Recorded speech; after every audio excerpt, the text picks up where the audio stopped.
अरे उसको ले वे। तेरा मुंह बंद कर भाई, और पहले तो तू मोबाइल बंद करके रख। अरे उस्ताद गिराक नहीं आया तो मैं क्या करूँ, मोबाइल नहीं चलाओ तो क्या तुम्हारा मुँह देखूं?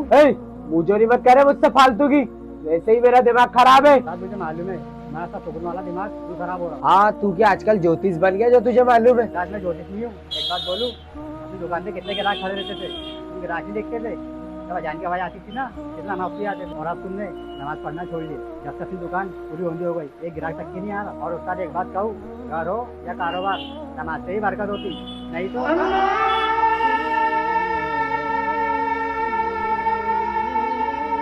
और सुनो, मैं नमाज पढ़कर आ रहा हूँ, मैं आ जाऊंगा फिर तुम चले जाना।